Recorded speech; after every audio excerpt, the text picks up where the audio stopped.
Voilà, on va passer alors avec docteur Delavergne pour, oui, c'est ça, pour parler des habitudes alimentaires des enfants. Merci.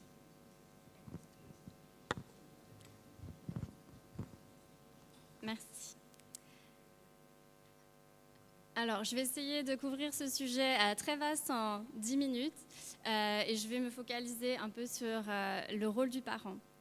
Mais quand je parle d'habitudes alimentaires saines, déjà, elles sont très importantes dans la petite enfance car on sait que le cerveau majoritairement se développe avant 3 ans et que la microbiote est quasiment à un état adulte aussi autour de 3 ans.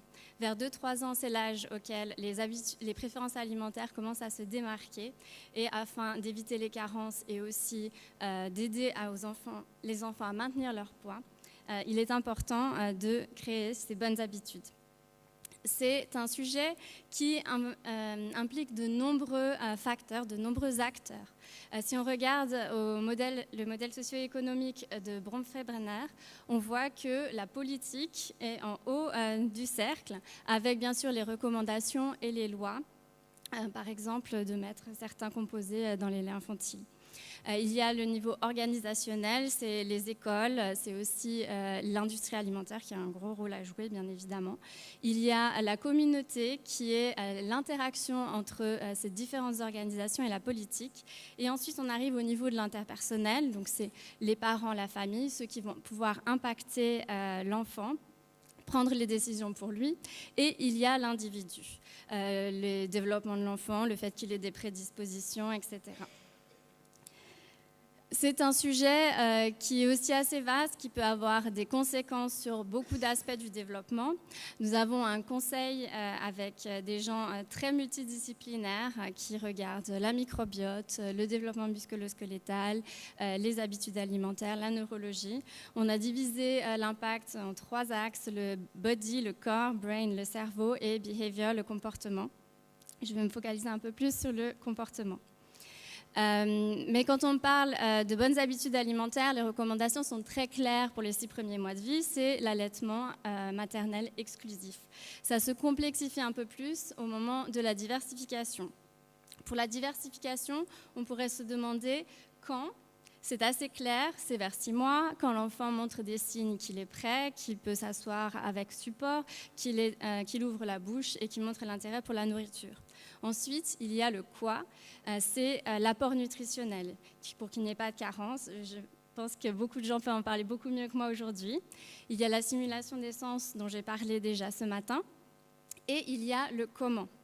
Le comment, c'est très important aussi, c'est le duo enfant-parent, comment le parent va proposer les aliments et comment l'enfant va pouvoir gérer son alimentation. Est-il nourri seul? Est-il aidé? Arrive-t-il à s'autoréguler? Apprend-il l'autonomie alimentaire?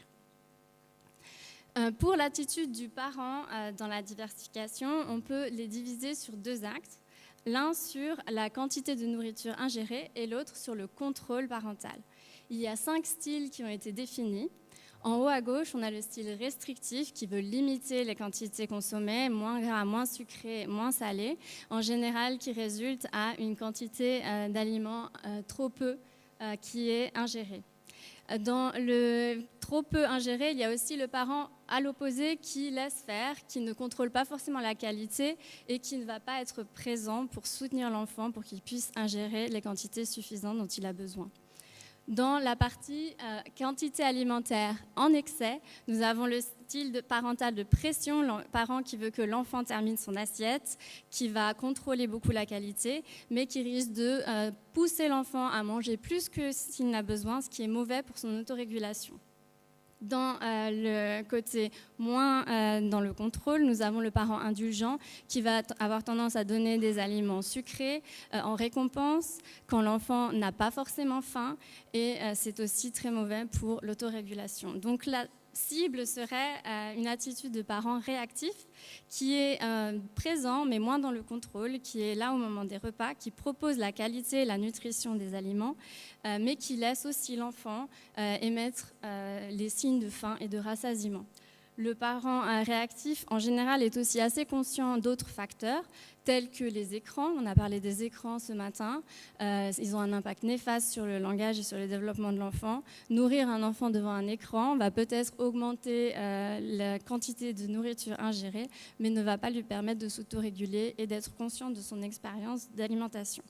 Et c'est aussi des parents qui promeuvent l'activité physique. Répondre aux signes de faim et de rassasiement, on en parle souvent lors de la mise en place de l'allaitement. Les signes de faim sont que l'enfant commence à chercher le sein maternel, il commence à sucer ses doigts, il peut même se mettre à pleurer, ce sont des signes tardifs. Et au contraire, quand il se détache du sein, quand il s'endort, quand il tourne la tête, il est rassasié. On en parle un petit peu moins pour la diversification plus tard dans la vie. Pourtant, il y a des signes qui sont assez évidents et qui relèvent vraiment du bon sens. L'enfant va essayer d'attraper la nourriture, va pointer, montrer son intérêt. Quand il grandit, il commence à babiller. Il peut même emmener le parent au frigo quand il a faim. Par contre, un enfant qui tourne la tête, qui ferme la bouche et qui repousse la cuillère, évidemment, n'a plus envie de manger. Le dernier point sur lequel je voudrais attirer votre attention est la diversification menée par l'enfant. Je ne sais pas si c'est un sujet au Maroc, mais c'est un sujet qui est assez montant en France et aux États-Unis. Il s'agit de proposer à l'enfant des morceaux qui sont plus grands que la taille de la main pour qu'il puisse les manipuler et se nourrir tout seul. Donc, il ne passe pas par l'étape de nourrir à la cuillère de façon classique. Cette méthode d'alimentation a été beaucoup questionnée d'un point de vue de sécurité, de potentielle carence alimentaire. Et il y a quand même de la recherche qui est en train d'être faite. Il n'y a pas forcément d'évidence de carence alimentaire et il n'y a pas forcément de risque plus haut d'étouffement si l'enfant est bien encadré, ce qui devrait toujours être le cas de toute façon lors de l'alimentation au début de la diversification. Par contre, cette méthode d'alimentation a été associée à des développements positifs, une plus grande variété d'aliments consommés, une autonomie qui se développe au cours des repas et une augmentation des aptitudes sociales et cognitives des enfants, car ils sont souvent assis à la table familiale. Ils peuvent ainsi apprendre des interactions entre leurs parents et la fratrie.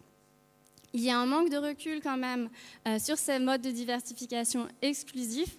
Donc les experts conseillent aujourd'hui de combiner la méthode classique de donner l'alimentation complémentaire à la cuillère et de proposer une diversification menée par l'enfant dans certains repas.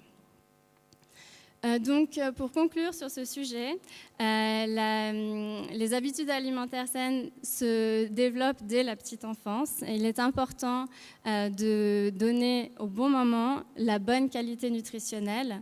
Et le rôle du parent est très important dans cette petite enfance. Ça peut aussi ne pas être le parent, ça pourrait être la nanny ou la personne qui nourrit l'enfant, mais c'est des sujets qu'il faudrait aborder afin de donner à l'enfant la grande chance de s'autoréguler et d'apprendre à réguler sa satiété.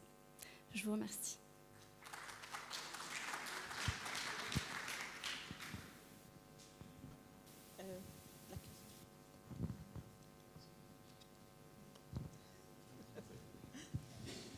Alors, vous avez répété effectivement ce que le Haut Conseil de santé publique en France a donné, l'ANSES puis le Haut Conseil de santé publique. Donc je voudrais juste, parce que j'ai fait des présentations ici là-dessus, il n'y avait aucun médecin dans les recommandations. C'est quand même assez étrange que les recommandations françaises aient été faites par des ingénieurs agronomes que je respecte beaucoup. Et comme c'est peut-être pour ça que vous avez répété, donc ce n'est pas votre faute, l'autorégulation est parfaite dès le début. D'ailleurs, je vais donner juste un exemple que tout le monde connaît. Quand on donne un biberon à un enfant, et qu'il n'a plus faim, il s'arrête de boire. Quand on donne une assiette à un enfant qui lui reste 2 morceaux dans l'assiette, il s'arrête de manger. Donc, contrairement à ce qu'ils ont dit, l'autorégulation chez l'enfant est absolument parfaite. Et donc, il n'y a aucun risque de dysréguler. Alors, vous allez me dire, il y a certains enfants qui vont manger plus. Pour comprendre, il faut simplement inverser. C'est parce que s'il est prédisposé à être obèse, c'est qu'il va être capable de manger plus. Donc on confond, mais ça c'est bien sûr, c'est des non-médecins, donc, comme vous, donc vous l'avez dit tout à l'heure, et on croit que c'est comme ça que ça marche, mais ce qu'il faut qu'ils retiennent les gens, c'est que l'autorégulation chez l'enfant est absolument parfaite, elle se dysrégule au fur et à mesure de l'âge, ça sort de la pédiatrie. Par exemple, à mon âge, elle est très dysrégulée parce que mon cerveau a vieilli, mais chez l'enfant, elle est absolument parfaite. Donc, tout ce qui a été dit là est repris effectivement dans le Haut Conseil de santé publique est totalement faux.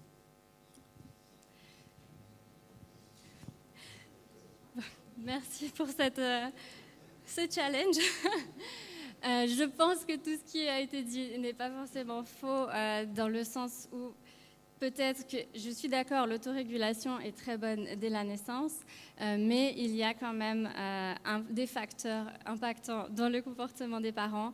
Le fait de donner de l'alimentation pour justement calmer l'enfant alors qu'il n'a pas faim. Mais je vous assure que des pédiatres nous l'ont dit. Si. Oui, bah. Bon. Je pense que nous pouvons être d'accord de ne pas être d'accord à ce sujet. Et voilà, s'il y a d'autres questions, je les prends volontiers.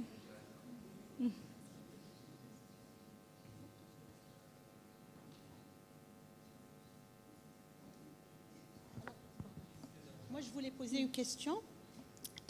C'est-à-dire quand est-ce qu'il faut s'inquiéter? Parce que ce qu'on voit en fait dans les cabinets en ville, il y a ce refus de ces enfants qui ne veulent pas manger.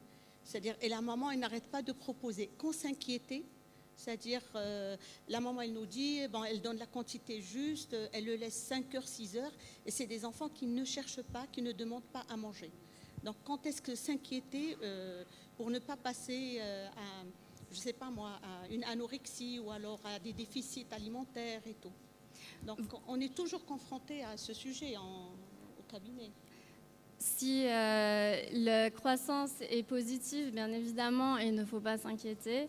À partir du moment où on voit que la courbe de croissance se casse, il faut consulter un spécialiste. Parce que c'est vraiment avant. D'autres questions?